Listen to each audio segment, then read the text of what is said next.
Before you watch this video, make sure you've already seen the bowl game, as I'm going to spoil that game and the season as we recap Season 5 of the Kalispell Dynasty.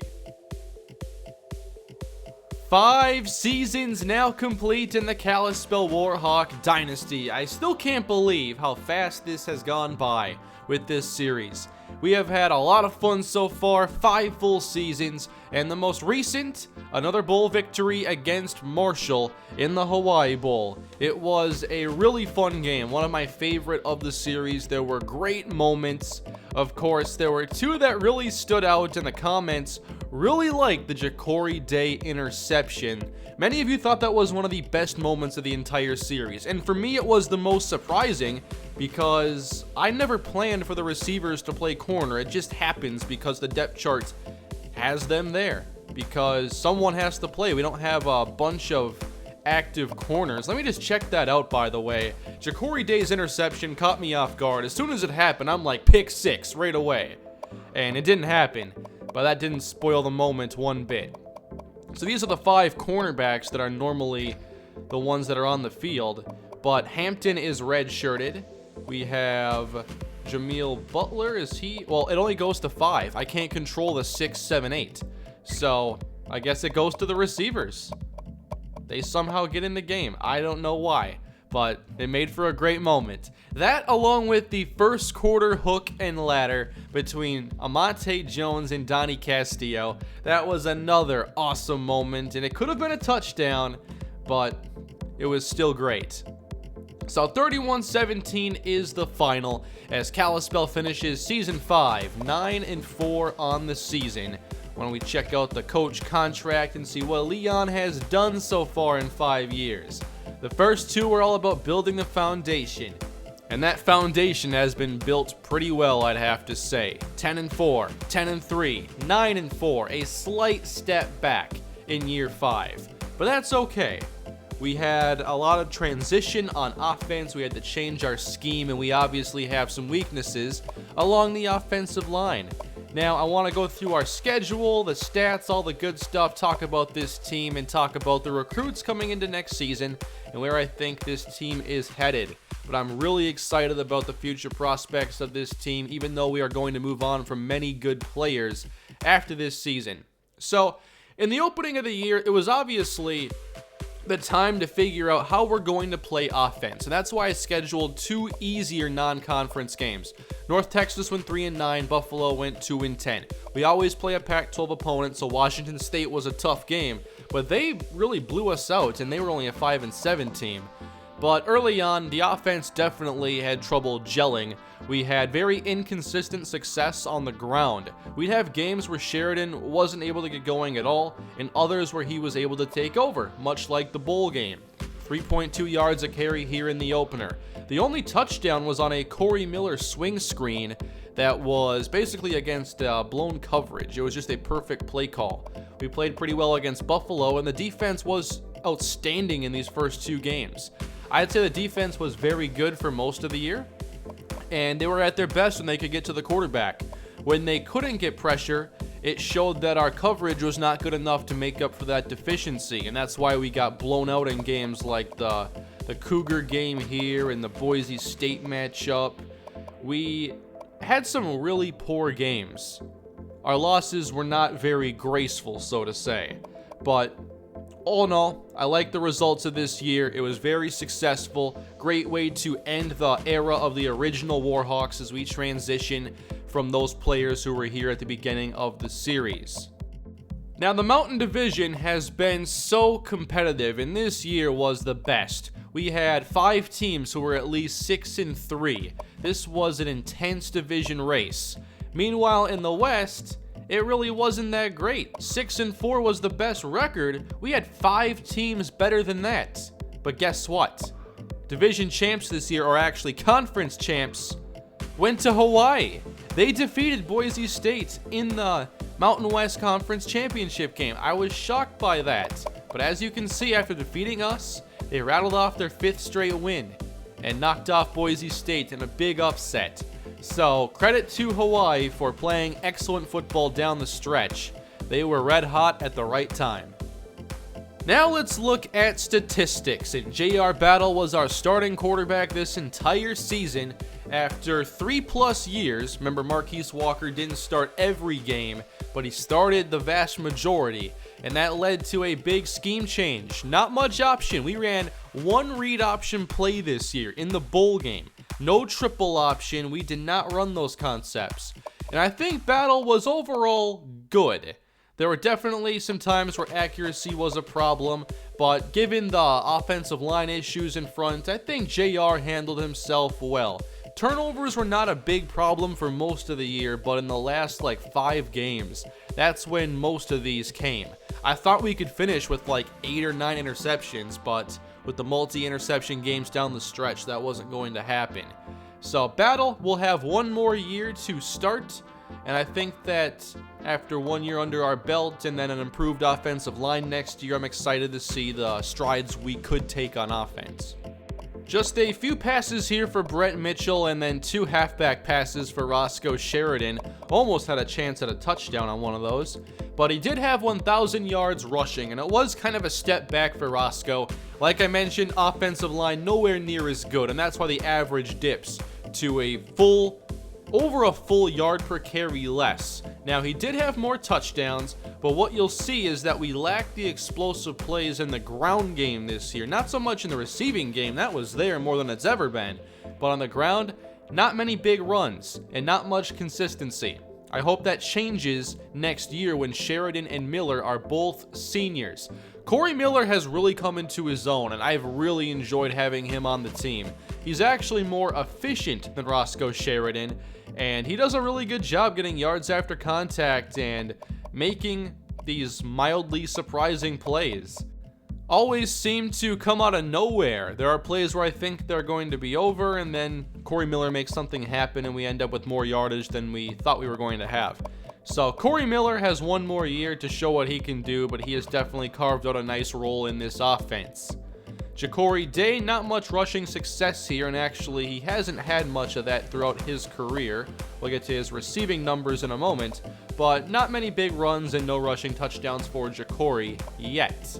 Donnie Castillo does have a rush here. That was the hook and ladder play. It goes in the books as a run, so that's a little messed up. Let's go to receiving, where Donnie Castillo led us in catches. 56 on the year, giving him 166 in his career. Numbers not as big as his true freshman campaign, but come on, there's a lot more talent on this offense now than back in year 2, when I was hyping up Donnie Castillo, who dropped a lot of passes that year, 9. He still had 6 this year, but at least it got a little better. We finally had an offense that seemed to fit Ja'Cory Day, and while the numbers aren't big, he has one more year to try and put together that monster season we hope that he has. We know he has that potential. 733 yards, and the average per reception does jump up a good bit. 7 touchdowns. 170 after the catch. Next year, I do want to get him the ball more in some catch and run spots. You saw us use him more down the stretch in the last 2 regular season games, and I want to make sure he gets the ball more next year in those opportunities. Especially because Sonny Archer will be graduating, and that'll be one less deep threat, because he and Day can kind of play the same role. Now, Amonte Jones was third, 553, 3 touchdowns. He came on strong late in the season. He had 5 touchdowns as a freshman, but I think he's still a really good possession receiver. He did not drop a lot of passes this year, just 1. He doesn't get much yards after the catch, but his role is basically to move the chains and to play physically. Sonny Archer was quiet for a lot of this season, but when he had his catches, you can see he has the highest average on the team, so he didn't need to make a bunch of catches to get his production. It was his second highest yardage total in his career, and he ends with 14 touchdowns. And Sonny Archer has been a big playmaker in all 3 of the bowl games. I think his worst outing was 85 yards and a touchdown. So Archer every year gave us big plays. 61 yards was his longest this year. He had 60-yard touchdowns every season. Pretty good at yards after the catch as well, on less catches than Ja'Cory Day. Day was obviously more used downfield, and Archer a little bit more underneath. Well, I guess he had a lot of big plays, so we found him deep a lot too. Sheridan does a pretty good job out of the backfield. Not too many drops from him. I know there was one in the bowl game, but that might have been the only one. No, he had 4. Corey Miller does a pretty good job there. Justin McClellan, okay. Lamar Williams, I hyped him up in the offseason. He looked really promising, but we knew that his hands were going to be a problem, and it was just more of a problem than I anticipated. He had a lot of drops early on, and that took away his role in the offense. He became the 5th receiver behind Justin McClellan, and while he did get some catches throughout the season, this is a lot less than I thought he'd have, and now he only has 1 year of eligibility remaining. So the one who was able to take advantage of that opportunity was, of course, McClellan, who didn't have like a consistent year, but in the first half of the season, he really came through when we needed somebody else to step up. And he made some tough catches this year. I liked McClellan a good bit. He has 1 more year of eligibility. Here's Oscar Williams, the true freshman, who was not a very good run blocker, but he did block well in the bowl game, so I'm happy about that. 6 catches for him. Not sure what his role is going to be next year because we have other tight ends who are committed. Jarrell Holloway, just 3 catches for the senior, but made 2 in the bowl game. And then Terrence McKinley, one of our young running backs who did not get the ball a whole lot. On the offensive line, we don't have any seniors there, and that's the good news. We do need to clean up the right side of our line a little bit. A lot of pressure there from Bruce Franklin and Andre Scott, who plays guard. But I think that Bryce Wiley at left tackle is already becoming a strength on this team, and his numbers improve from his freshman campaign. So with all 5 starters returning next year unless someone transfers, we're going to see a step up along the O-line. And now we get to defense, one of the strengths of this team for much of the year. Malcolm Neal played middle linebacker the last 2 seasons and filled in very well for Marcus Calhoun. Who will be the middle linebacker going to next year? I don't even know right now. We have to check out the roster later on. But Neal led the team in tackles, had 13 tackles for a loss, and I thought was a really good player. I thought Neal was a great playmaker. He was good in the ground game, and I'm definitely going to miss having him, along with TJ Strong. Once Strong made that initial impact a couple of years ago, I forget exactly when it was, but it was that game where he had the interception. It was, last season. That's when I realized that I need to get this guy some playing time, and he was very good this year. I like our linebackers so much. We had a lot of great seniors on defense. When it came to sacking the quarterback, Eugene Howell was very good in the first half of the year. He was getting like a sack per game. His production did drop off, but he was still our most productive pass rusher. After a slow start to his career, 8 sacks as a junior and 9 as a senior, 19 in his career. Elgin McCormick playing left end. 6 sacks each of the last 2 years. He'll return next year. Nate Graham will return with 5 sacks. Jared Merritt has elevated his play, and he's going to be a senior next season. We'll need a big year out of him. James Watson peaked very early in his career, but I think was still a pretty solid player, but didn't get the same playing time, with a lot of the snaps going to TJ Strong and Malcolm Neal. Here are Strong's numbers again. Quentin Dunn. I played him mostly as a line of scrimmage defender, rotational end, and he makes a lot of plays on the line of scrimmage. He's such a physical player. He's a big hitter, and he's one of my favorite players to watch, whether it be on special teams or on defense. I'll miss Quentin Dunn. He was a nice utility defensive player. Kelly John Charles started this year at strong safety. I like to move him around, keep him near the line of scrimmage with that speed. He can cover a lot of ground. He can blitz. He had a few sacks this year. He had 2 of them. He also had a couple interceptions, and those were in the very first game of the season. So 2 in his career. I'm not sure the role John Charles will have next year because Jay Page is graduating, so I want to see who's going to play free safety and mostly be the high safety and not so much down near the box. Do I want that to be John Charles or Shannon Evans or somebody else? And then there's Jay Page, the solid safety, just a solid player. Not the flashiest, but he gets the job done. Dropped some interceptions, though. Didn't have any in his senior year, but he had chances. Could have picked a couple off in his home state of Hawaii the last 2 weeks, but did not secure the football. That's all right. Now, I didn't get Marion Triplett as many snaps as I thought. He just gets 1 sack this year. Julian Davis, 1 sack. Not a ton of snaps down here, but we do have corners now to talk about. Let's talk about them. Chris Smith with 3 interceptions, Malcolm Tyson with 3, and Slater with 1. I'd say Slater and Smith were our 2 best corners, and they're both graduating. Malcolm Tyson really up and down. Had some brilliance, had a lot of bad moments as well. He gave up too many long balls, and I hope that gets cleaned up next year because those could have changed so many games for us. So Tyson will definitely be thrust into a tough spot next year, just being the most experienced corner basically. There's also Scott Green, and then we have a couple guys who are red-shirted that are going to get playing time next year, and one you should be very excited about. Malcolm Neal led us in forced fumbles with 3. I like seeing that. How many defensive touchdowns this year? Just 1 for Malcolm Tyson. In the return game, Ja'Cory Day is an All-American with a 27.6 average and a kick return touchdown, but also a punt return touchdown, the only one in Kalispell history. And for those of you that want to see the career stats, here they are, and especially for the seniors, we'll see how their careers finished up. Those are the passing stats. Then on the ground, Roscoe Sheridan now over 3,000 yards and has 1 more year to add to that. Then receiving, Donnie Castillo 18-20 with 9 touchdowns. Sonny Archer 2,472 yards and 14 touchdowns. On defense, Malcolm Neal 124 tackles, Eugene Howell 19 sacks, and Chris Smith 4 interceptions. How about forced fumbles? Oops, fumble recoveries. Looks like Malcolm Neal has 4. Alrighty now, where do we stand in the conference for all these stats? We had the 3rd best offense on paper, kind of a middle of the road, below average maybe pass offense, and not a very good rushing offense, and the efficiency there hurt us a lot. We averaged 26.1 points per game, which is okay, but you can deal with that when your defense does a pretty good job. Let's go to those numbers. 4th best defense.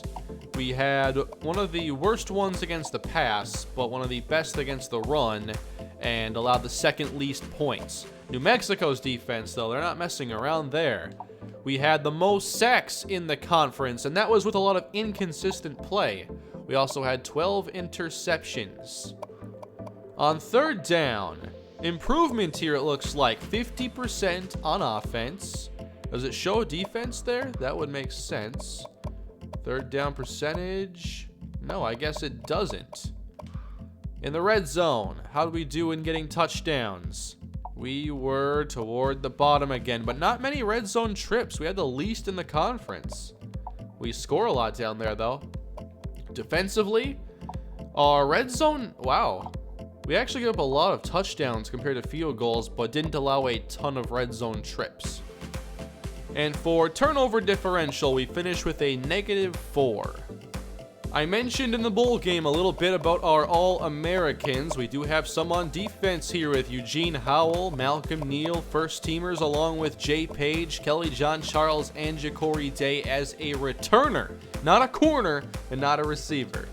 I don't think we had any second teamers, and I don't think any freshmen. Maybe next year. We have a few options, I think, for freshmen next year. I can't wait. How about all conference? Offense, not well represented. I hope that changes. Got to get Roscoe Sheridan some love. How about Eugene Howell, TJ Strong, Malcolm Neal, Malcolm Tyson, Jay Page, Kelly John Charles, Lorenzo Bell, and Ja'Cory, all first team, all conference. Then second team, we go Nate Graham, Chris Smith. We didn't win many awards this year either. I know Malcolm Neal did take home some trophies. Let's get to there. Kelly John Charles was 6 in the Bednarik, and Malcolm Neal took this one. Nagurski almost taken by Malcolm Neal. O'Brien, no. Walker, no. Any more Kalispell receiver? No. Mackey, maybe next year, maybe. We have Hayden John Charles coming in, and he could be asked to do a lot early on. We'll get to more of the recruits here in a moment, probably not too far from now. Kelly John Charles, 4th in the Thorpe Award. Rosa, Lorenzo Bell is up there. Ray Guy, no. Best returner, there's Ja'Cory. In the national championship this year, it's actually two SEC teams, Florida and Tennessee. That's interesting. We spent some time in the top 25 this year, but did not finish there. Do we have any top 25 votes? Or I guess here in the BCS rankings, they don't do that.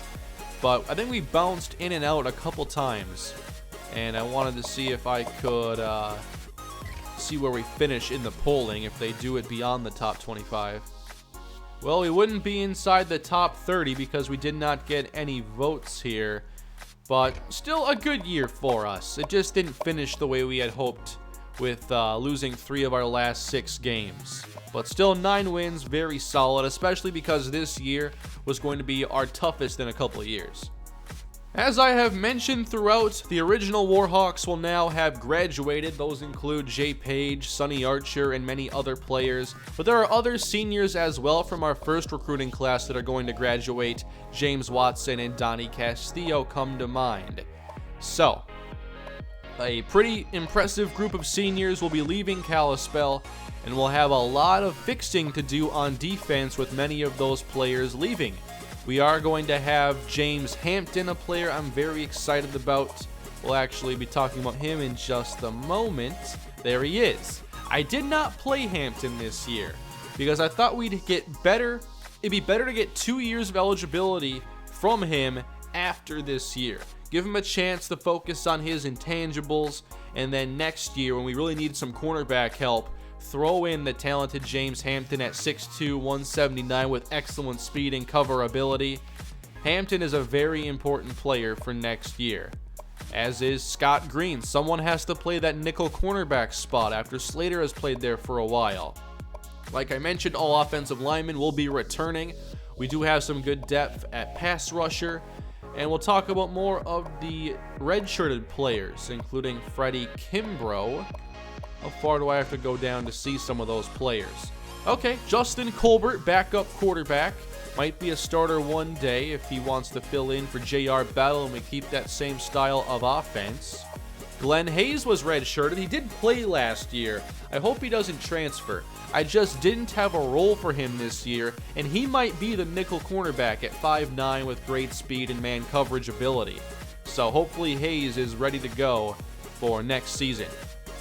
Here are other players that could be asked to take on larger roles next season. Freddie Kimbrough, the 6'6" receiver, definitely showed up in the preseason practicing, but obviously I wanted to give him a year of development. He was our first 5-star commit. I didn't think he was a 5-star talent, but he sure played like it once we got him on the field. So looking at where things could be different next year, just checking out the defense and the full roster, we are pretty good at defensive end, no seniors there. But Eugene Howell is graduating, as is Julian Davis, so now Nate Graham gets vaulted to the top of the list, and we'll have to find what other defensive tackle is going to be joining him. I'll talk about that more when we get to recruiting. TJ Strong, though, graduating. James Watson graduating. Who steps up at linebacker? Malcolm Neal graduates. Could Alex Hardy get a big role next season? We haven't even seen him do anything yet. Quentin Dunn graduates, as does Ridgeway. So at linebacker, completely different next year. And then of course at corner with our top 2 graduating, then we have Malcolm Tyson, James Hampton, and we'll look for others to step up, but it's going to be a young secondary. Jay Page also graduates, but I think we're pretty solid at safety. As of right now, we have the 42nd ranked recruiting class, and I think it's a really good recruiting class. We'll go through these players right now, but we have filled a lot of the needs that we had going into this recruiting season, and I feel like it's one of our best classes in a long time. Here are the players who have committed. Clay Hutchinson, a guard out of Billings, Montana. It was very vital to get offensive line depth and players to develop so we're not left with situations like this year where we have a number of inexperienced offensive linemen and our offense is at a disadvantage because of that. Leo Thorne from Tacoma, Washington. I'm not sure how early he could play, but we need linebackers now. Next year it's going to be completely different and young players will have a chance to take over those roles. 2 more tackles here. Ryan Westergren and Noah Manuwai, who has some of the best potential, I think, out of the offensive linemen we have recruited. Here are Westergren's numbers. Strength is a little bit low there. Hutchinson also really good potential if the pass and run block come up.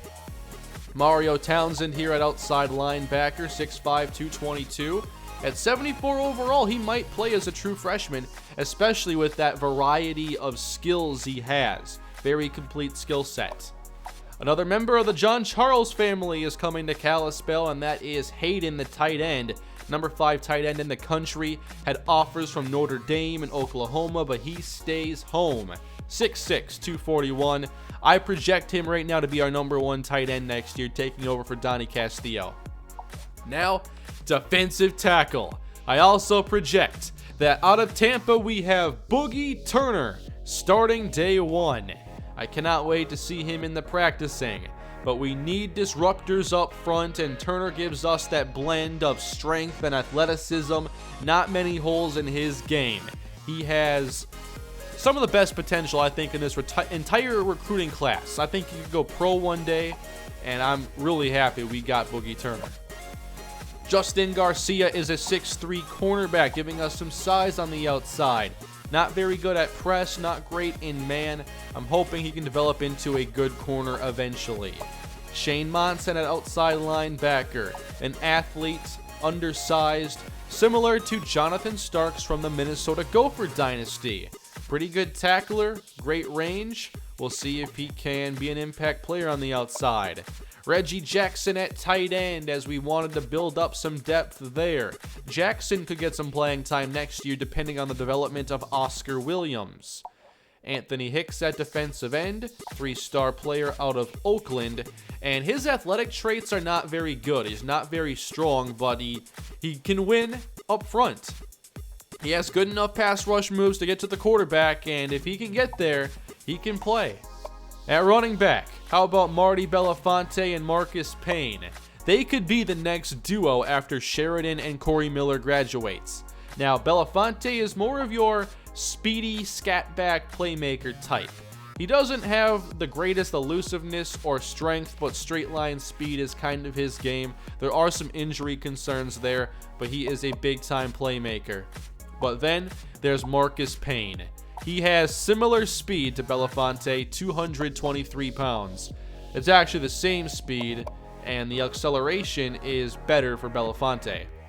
So Marcus Payne, 4-star running back. I am really excited to get him on the field. I don't know if it'll be next year, because we already have 2 players who are going to get the workload, but I cannot wait until Payne gets his chance. And then finally, there is Dustin Payment, the quarterback from Oregon. And if we ever want to return to the option style offense, where we run more triple option, read option, get our quarterbacks on the move, Dustin Payment fits that. And in due time, he might be the same caliber player that Marquise Walker was. Beyond that, I hope to land at least one more playmaker in the offseason. I have done everything I can to stay in the recruiting battle for Wesley Merrill. And we are battling against South Carolina and Missouri. They are definitely going to be putting a lot of points into them this offseason, and this is going to be one of the most intense offseason recruiting battles I've ever had. We're going to need to show a lot of commitment to Wesley Merrill, who has 84 speed, 75 tackle, 82 hit power. Not the greatest in coverage, but he can be a very rangy run stopper. Maybe similar in some ways to Denzel Perriman. Jake Wolf at corner is the other one I have my eyes on. From Wyoming, Michigan, 6-foot cornerback with good speed, great cover ability, and can hit a little bit. Not the cleanest tackler, but he can hit. And we need cornerback help, so Jake Wolf definitely could be an impact player for us. Justin Payne at receiver is very close to committing, and I think we're going to be pretty good with our receiver depth moving forward. Payne, an excellent route runner, but has to work on just securing and catching the football. Walter Garcia, probably not going to be too aggressive in this pursuit. Eastern Michigan has shown a lot of interest, and we don't need another quarterback on the roster, although I wouldn't mind getting Garcia at all. I still think he has great potential. He's a number 3 quarterback, but as you can see, the ratings there say that he is a bust and not up to expectations. Still though, very similar, and I think actually maybe better than Dustin Payment. It's just we already have Payment, and we might not be able to get Garcia if we want Wesley Merrill or Jake Wolf. So Terry Scott is close as well at defensive end. I'll put some points into these lower rated players, but majority are going to go up top. Kellen Childress, Joel Mixon, Kelechi Harley, Chris Baker. We'll talk more about these players in the offseason as I finish up recruiting this year. But it's been a great year. Great year for the team, great year for recruiting already. Year 5 in the Kalispell Dynasty was really enjoyable. So there you have it, 5 years in the books for the Kalispell Warhawks, and we're about to embark on another offseason, which will be streamed live here on youtube.com/MrHurriicane tomorrow. I know we're accelerating things pretty quickly here, going from bowl game to recap to offseason all in a row, but I didn't want to wait too long to get this offseason going, and this weekend isn't really going to work for me. I normally want to do these all on Saturdays, but Friday is going to be what it needs to be this time around. So I think 2 o'clock p.m. Central Time will have an event made, and you can check out the stream beforehand, and there's always a lot of conversation going on before the offseason begins. And then, of course, we'll jump into another offseason, get our recruiting done, get our roster set, and what has become kind of the pinnacle of the offseason, we'll, of course, spend time in offseason practice. And there's a pretty good chance that next week sometime we have another off-season practice stream because those have been a lot of fun and it gets us a chance to see a lot of different players. So thanks for watching, everybody. That is it for year 5 in the Kalispell Dynasty. I will see you all in the off-season soon. Thank you all again. Please leave a like, subscribe to the series, leave your feedback below on what you thought about this season, what players are you going to miss, and who has you excited about the future of this team. Have a great day, everybody. I'll see you soon.